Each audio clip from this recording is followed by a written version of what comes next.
இன்றே டவுன்லோட் செய்து உங்கள் ஃபேவரட் ஷோக்களை என்ஜாய் பண்ணுங்க. என்னாச்சு? அவங்க கிட்ட என்ன கேட்ட?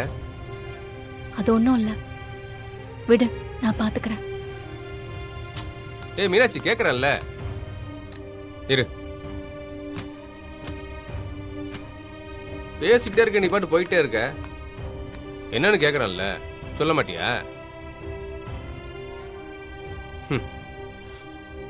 யார்கிட்டயோ சொல்லுவ, என்கிட்ட சொல்ல மாட்டியா? சொல்லு மீனாட்சி, என்னாச்சு? கேக்குறல்ல, சொல்லு.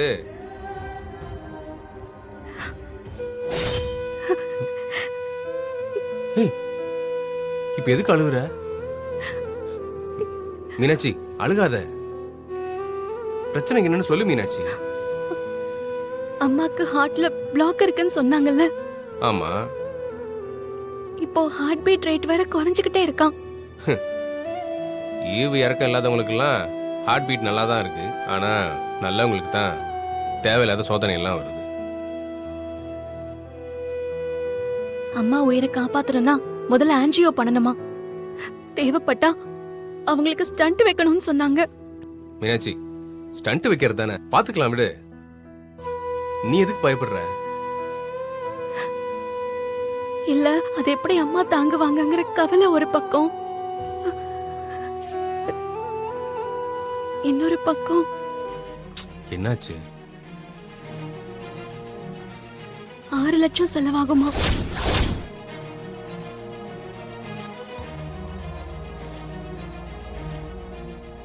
ஆன்ஜியோ பண்ண ஆரம்பிச்சாங்கன்னா 1 by 1 எல்லாமே பண்ணிடணுமா? திடீர்னு 6 லட்சத்துக்கு நான் எங்க போவேன்?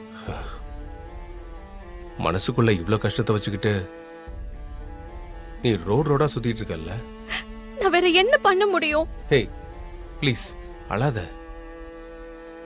உனக்கு எனக்கு ஃபோன் பண்ணணும்னு ஏன் தோண மாட்டேங்குது?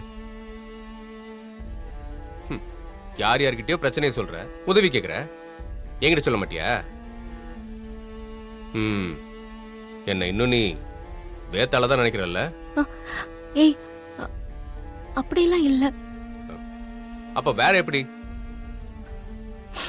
இல்ல, ஒருத்தவங்க நம்மளுக்கு உதவி பண்றாங்கன்னு மேல மேல அவங்களையே தொல்லை பண்ணக்கூடாதுல்ல. வேற யார்கிட்டயாச்சும் உதவி கேட்போன்னு தோணுச்சு. இது உதவி இல்ல, அத்தைக்கு செய்ய வேண்டியது என் கடமை. என்கிட்ட சொல்லிட்டல்ல, கவலை விடு. நீ ஹாஸ்பிட்டலுக்கு போய் ஆக வேண்டியதை பாரு. நான் பணத்தோட வரேன். இல்ல ஜீவா, எனக்காக நீ ஏன் கஷ்டப்படணும்? அதெல்லாம் நீ ஒண்ணு கஷ்டப்பட வேணாம். மீனாட்சி, எனக்கு ஒரு கஷ்டமும் இல்ல. இப்ப அத்தைக்கு எதுவும் ஆகாம பாத்துக்கணும், அதான் முக்கியம். நீ தைரியமா போ, நான் பணத்தோட வரேன். சொல்றேன்ல, நீ போ.